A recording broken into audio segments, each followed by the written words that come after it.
Happy Akoma Day. Happy Akoma Day. I can't believe it. You made it. You made it 7 days focusing on Black love culture. You made it 7 days giving your attention, your energy, your thoughts to real substantial Black love. This ain't the superficial stuff. And we talked about endurance and flexibility and patience and fondness and goodwill. You've embodied all of that if you've come this far. So salute to you for being a true blue, red and blue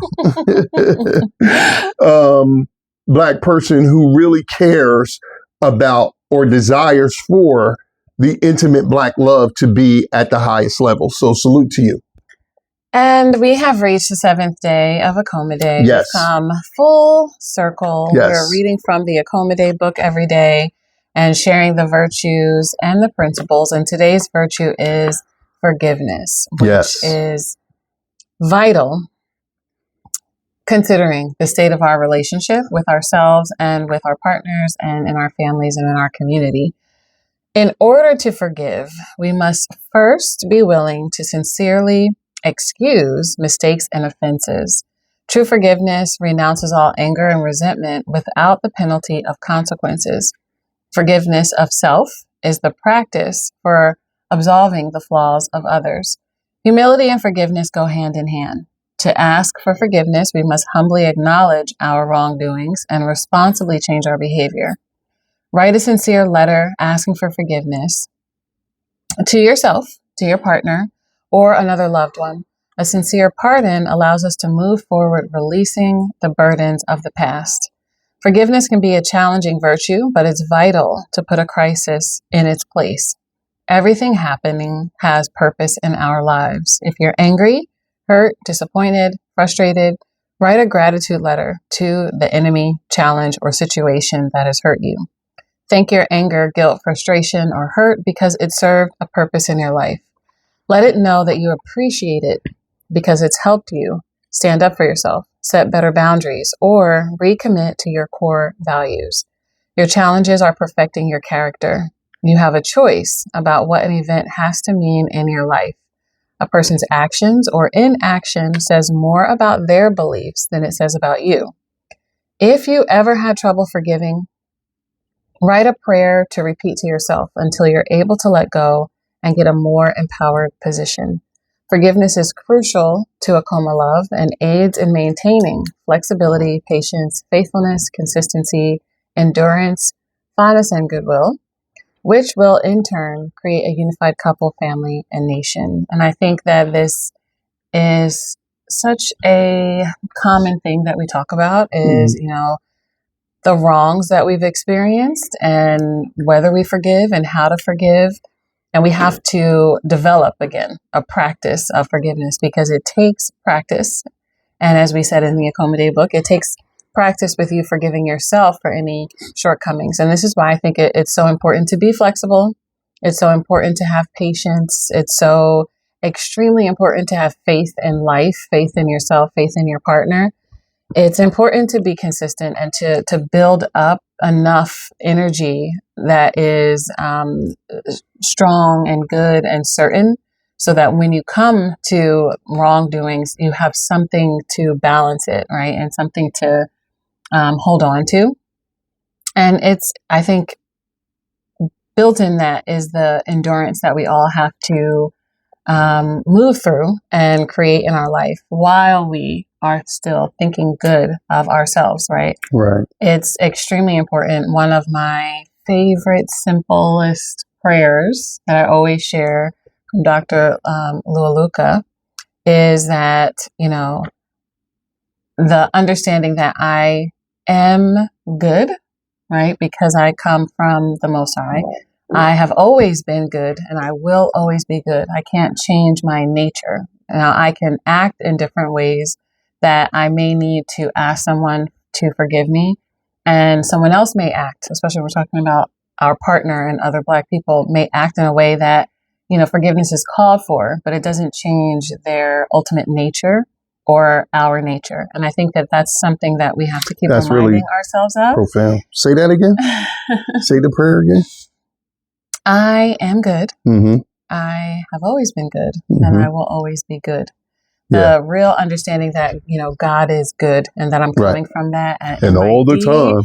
in my DNA, right? As many of us in different, in Christianity, we say the Father, right? Mm-hmm. And we say we're the son or daughter, even when we are saying we are coming in other religions, coming from the Most High as part of creation.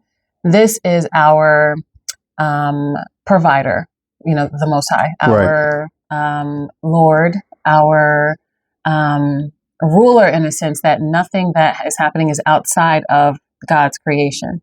So even if we're coming from Islam, or we're saying Rab, or Lord, or the understanding is that we are created, and it's understood that we're human.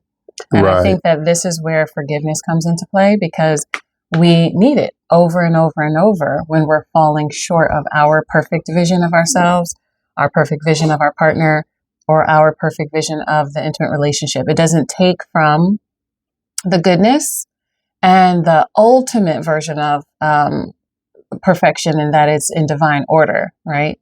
We are in a time of imperfection, and so we're going to be imperfect, and we're going to need forgiveness.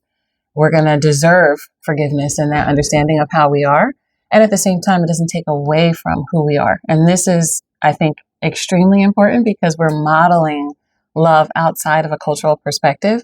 And so we're bound to need forgiveness and we're bound to, I think, request and give that forgiveness. And the more that we move towards having love, practicing love, demonstrating love, thinking of love, showing love from our perspective, the more that we're going to be in divine order and in the perfection of love. Yeah, I love that. That's beautiful. And that prayer that Dr. Lualuka taught you all, obviously, I guess it's a Congolese prayer, it's Congo, but I'm translating it differently. Like the way that he gave it to us was to say, "I am pure," right? So the goodness and purity that comes from the Most High. So I am pure. I have always been pure. I will always be pure, no matter what has happened to me, right? No matter what I'm going through, no matter what I expect, no matter what's not working for me, I'm still created in the goodness and purity of the Most High. Right. That's really divine, because we're taught that we have been conditioned in our mental oppression that something is wrong with us. That we're created something in is sin. wrong with us in our nature. Something is wrong with us in our creation. Something is wrong with us in our beingness. We hear that all the time when we hear these commercials. African Americans are more, more likely to this, that, and the third. And it's always negative. But that's because you're looking at us in outside of our nature.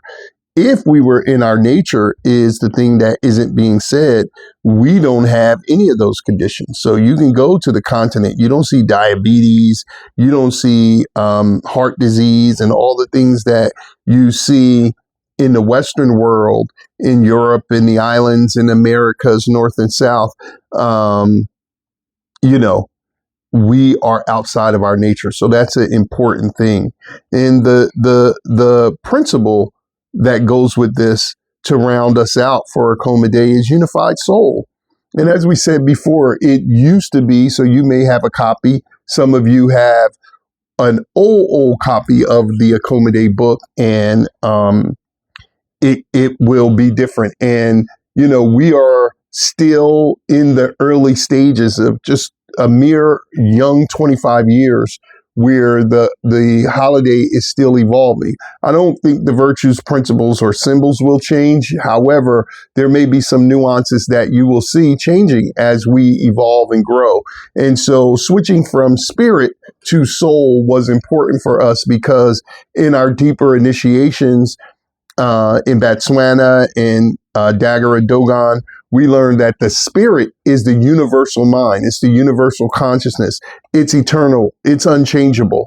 It is what we call God in English in Western world. But the soul is the personality. And despite what many people think, the soul doesn't enter your body. We say your soul left, or, you developed the soul.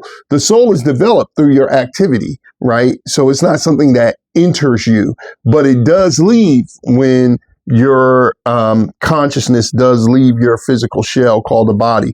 So this says here, the unified soul is the ultimate expression of the Akoma relationship, and it is the essence of Black love. It is the remembrance and reconnection to the first self as an individual and unified God. A unified spirit is simultaneously the genesis and culmination of all Akoma principles and us as a group, a unified group of people. So individually, you are an individual God. We have the Mother, Father, Creator God, and then we together are the Almighty God. A brief synopsis of the soulmate science reveals this essence. Our ancestors tell us that a true Akoma couple is created in the spirit realm as one being. At physical conception, not birth, one half is disconnected and placed into the developing fetus with ancestral memory, knowledge of God, totally intact. As the fetus develops, the child is interviewed by a special elder known as a Mormogedi in one language, who divines the child's purpose in the world. Sometime later, days, months, or even years, the other half is detached and enters into an opposite sex fetus representing the complementary purpose. The Mormogedi collaborated across villages and were responsible for sharing with the families and or communities the purposes of the coming children and facilitating their reunification. This practice required a great sense of unity that no longer exists in our communities. The modern doula and midwife are remnants of the function of the Mormogedi.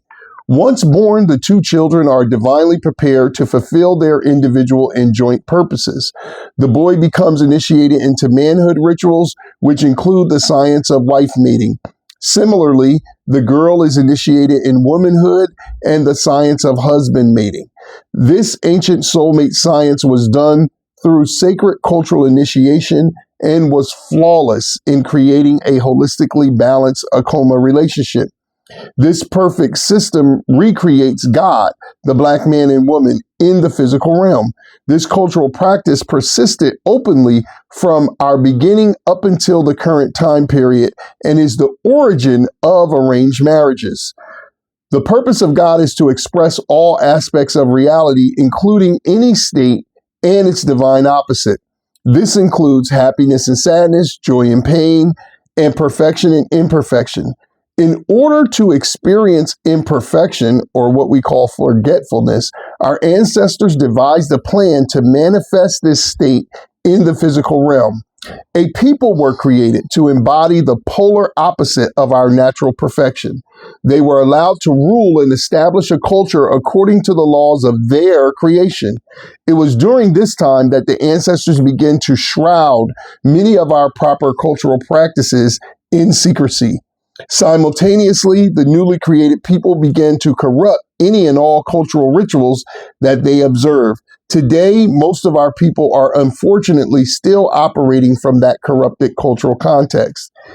It is the correct application of cultural practice that promotes the unified soul. For today's Black couples to ensure relationship success, they must return to their proper culture, beliefs, and customs. And that's a very important part. There's very, very profound and powerful what we're talking about there.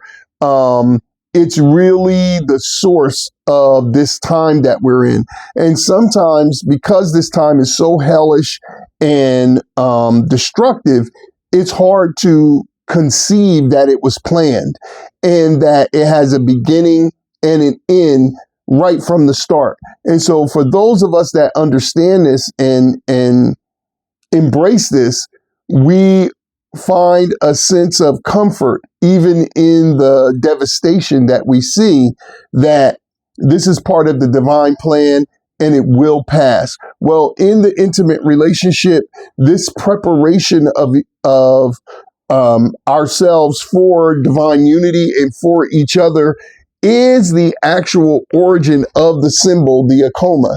If you look at the bottom half here, the bottom peak, it represents that spiritual realm where the man and woman, the boy and girl are one. The separation and going up through the humps represent the trials, the humps. So we say in the middle of the week here in the Western world is hump day. Getting over that hump is the trials. And then when the two go through their different trials, they reconnect and point back to the spiritual center from which they came. That is what the anatomy of this beautiful symbol is about. So we're calling it the heart because we've been miseducated. It does represent the spiritual heart, not the physical heart looks different than this. But this symbol, the Akoma, is representative of the sacred science of soulmating. And we codified it into the word, the heart, right? So we have all these expressions with heart, but having a unified spirit for us collectively as a people and having a unified soul for you individually as a couple is so germane for our success. We came from unity and we will return to unity. So it will be in the end as it was in the beginning, right?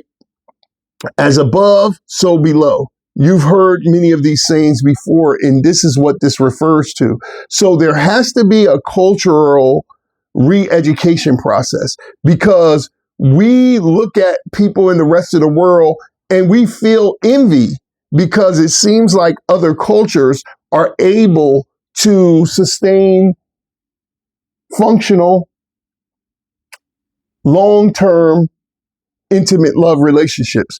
But the operative word is they're using their culture. We will not be able to achieve that unless we are using our culture. And your culture is the group value system that comes from where? It comes from inside your nature.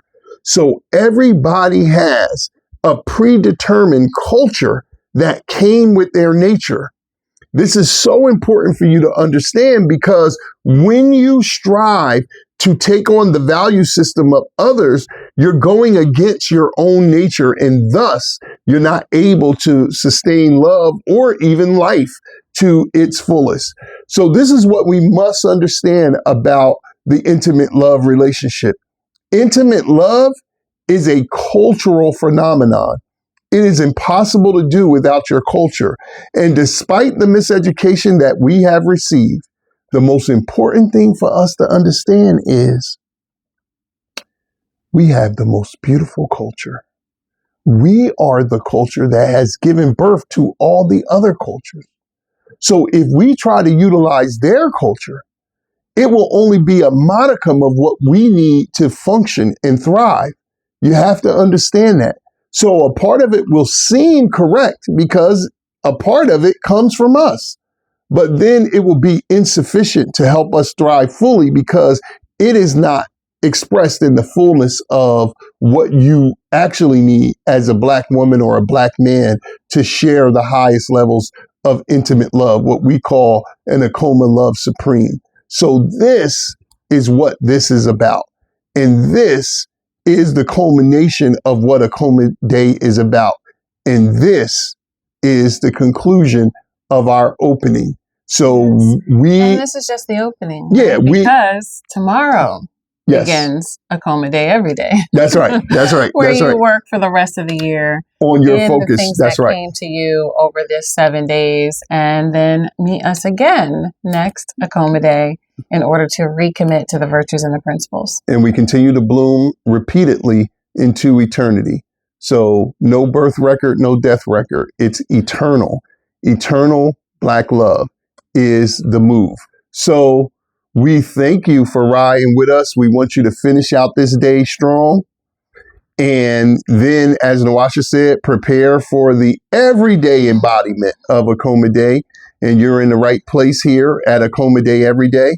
And again, share with us your experiences as you're reflecting upon these 7 days. Share with us the gifts that you've shared, the experiences that you've had, the foods that you've enjoyed, the events. If you've celebrated community events, we had some stuff going on in Philadelphia, in New York, in Maryland. So wherever you are in the world, the countries that are celebrating Akoma Day are numerous. It's hard for us to even keep up, but we know some stuff is going on in Canada, in France, throughout the States, Brazil, the islands, a couple of different places in Africa, Abu Dhabi. We are honored to have pockets of Black people who are alike standing up and saying that I want to embody and celebrate the art and science of Black love culture through this cultural holiday that is universal for all Black people wherever they find themselves who want to celebrate Black love, called Akoma Day. So we are the co-creators, co-founders, and co-directors of Akoma Day, the Akoma House Initiative. And on behalf of us, our family, and all the people that we serve, our ancestors, and the charge that we've been given in our unified purpose to initiate cultural unity through intimate love. We thank you, we welcome you, and we say, as we always say, in the art and science of Black love culture, Nia Akoma. Nia Akoma. Happy Akoma Day.